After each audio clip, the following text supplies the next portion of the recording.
Hello, dear viewers. Namaskar. Welcome to Moksha Media. You are with Moksha Hiramat. Most of you don't know the name of Vachana Bhandari Shantarasa.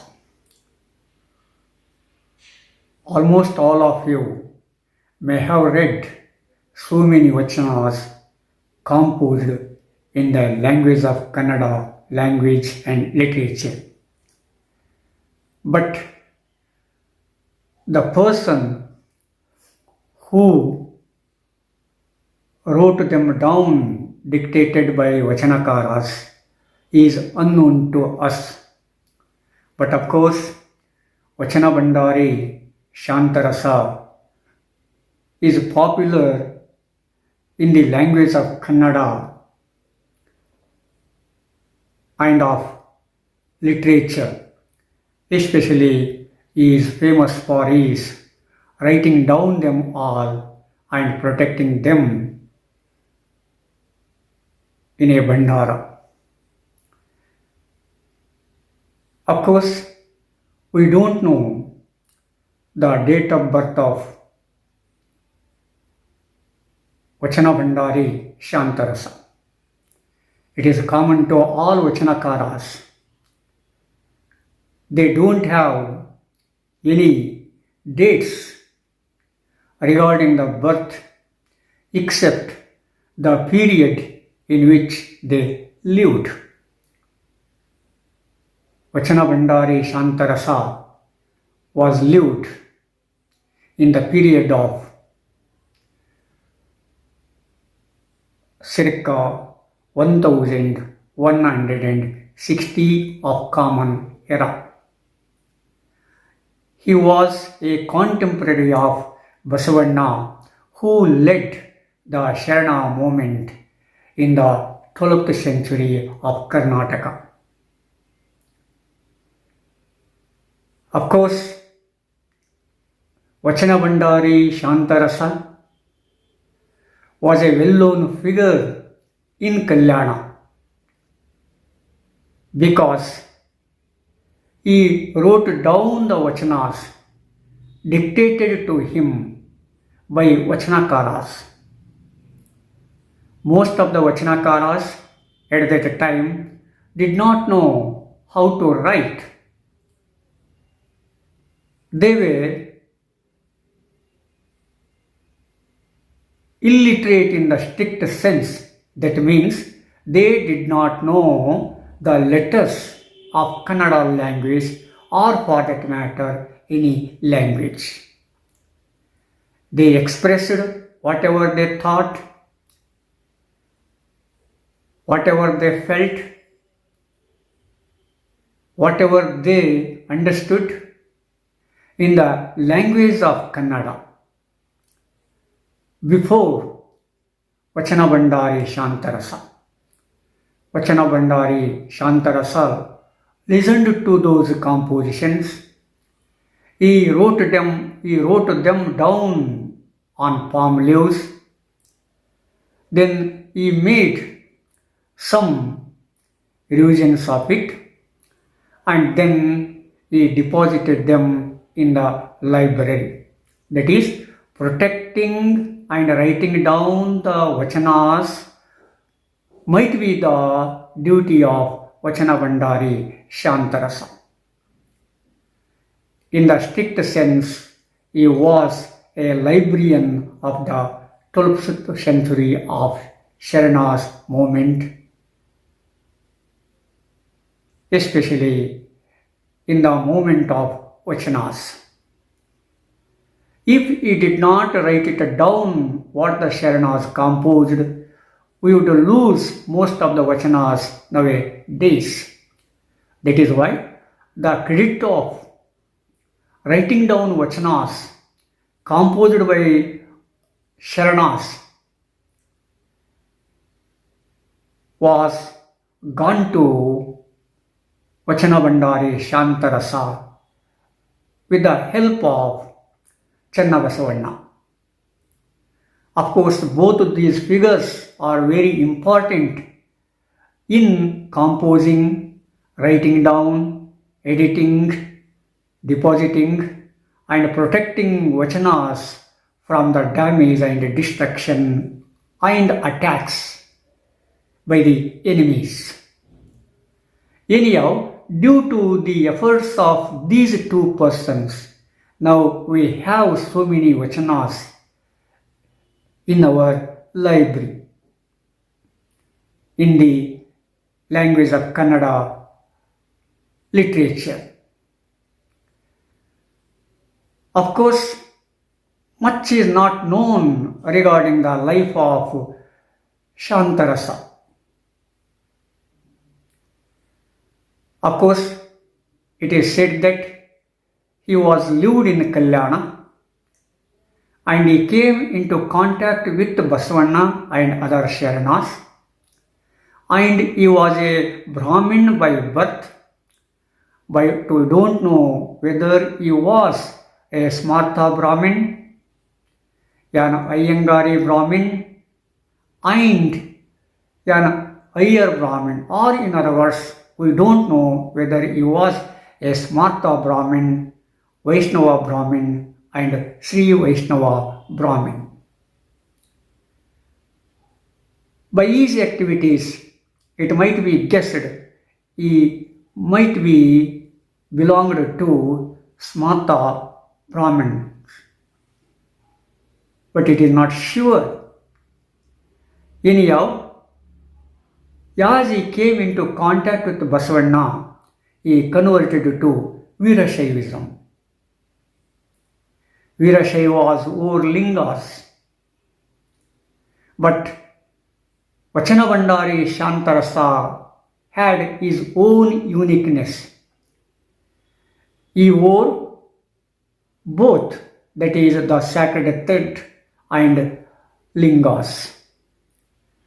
Sacred thread was passed to him from generation to generation. That is why he could not give it up very easily. But as his faith was in linga, he could not also leave linga. That is why he wore both of them, linga and sacred thread.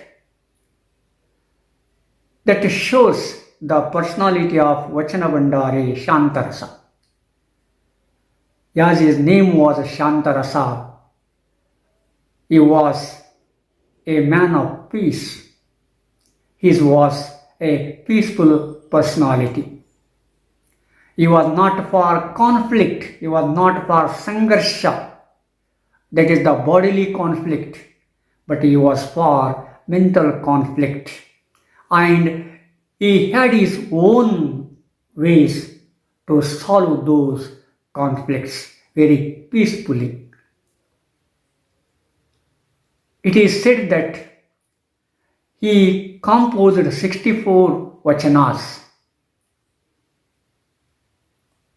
under the signature of Alakananda Shonya Kalinolagara. Of course, his signature is also unique one. Alakananda, name of a woman or name of a river. At the same time, Shunya means empty. Kalinolagada, Kalu means grain. And of course, the spirit in grain. How the God is a spirit.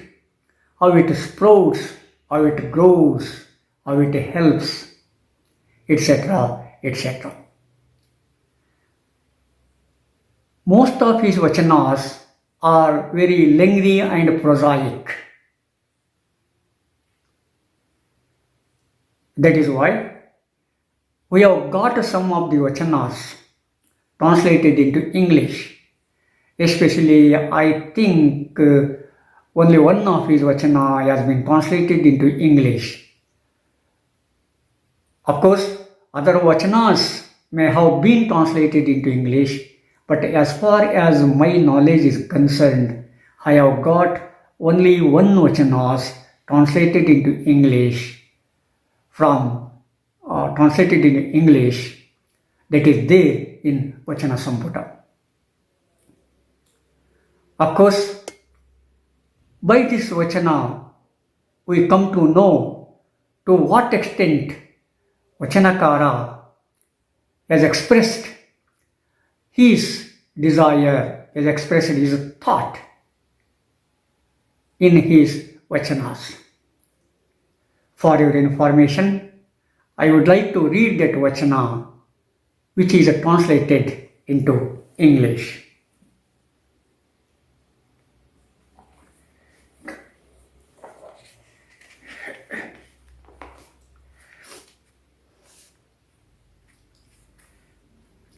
Generally, Vachanas don't have any captions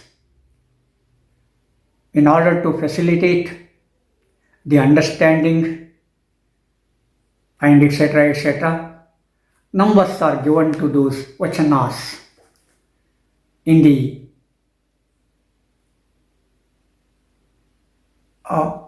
at the time of editing. So here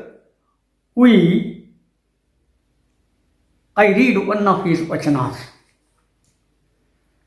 One can wash the dirt, can one wash the pure? One can talk, can one know the unborn one? One can do the worship, can one have the union with mystery? One can bet about the battle, can one fight? All those who talk of the Vedas, do they know Shiva? Fearing these mere words, Alakananda Shunya, you turned to stone. Of course, here Vachana is in the form of answer and question. One can wash the dirt, one can wash the filthiness, but he cannot wash the purity. One can tell whether man is born or unborn. He can guess it, but one cannot know the unborn one. One can do the worship, but he cannot know the mystery of it. Of course, one can bet the battle, but he cannot fight in the battle. Who talks cannot fight, but he can bet it at his level best. Like that, the persons who talk of Vedas, they have not understood Shiva properly. They simply use the words of Shiva and utter the name of Shiva, fearing him. That is why Shiva, the God, has turned to stone. That is, he has become a stone.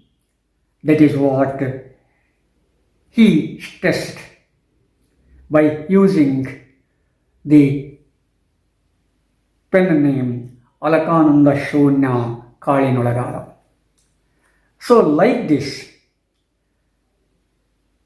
Vachana Bhandari Shantarasa has shown his ability in composing Vachanas. Of course, most of the Vachanas have to be translated into English. The work is going on, someone is doing that, but I don't know. But if anyone does it, it helps to understand the personality of Vachana Bhandari Shantarasa. So anyhow, Vachana Bhandari Shantarasa has enriched Kannada language and literature by composing Vachanas, by expressing his feelings, thoughts and emotions in a purified manner. So if he did not write down what the Vachanakaras dictated to him, we would lose most of the Vachanas. That is why the credit should go to Vachana Bhandari Shantarasa for that. So, for his efforts, now we have most of the Vachanas who don't know how to write but who know how to compose the Vachanas. That shows the power of Vachana movement, that shows the power of Vachana as ability, that shows to what extent the Sharanas of the 12th century in the state of Karnataka voiced the feelings of sweated and the feelings of bread earning and the feelings and thoughts of persons who felt that work was worship. So, in this way, we try to understand the Vachana movement and Vachanakaras of the 12th century especially. Of course, after 12th century, Vachanas are continued in one way or other way. Even today, we have Vachanakaras who compose Vachanas in the language of Kannada. Anyhow, we should be very thankful to them for their efforts and for their enriching Kannada language, literature and culture. So, dear viewers,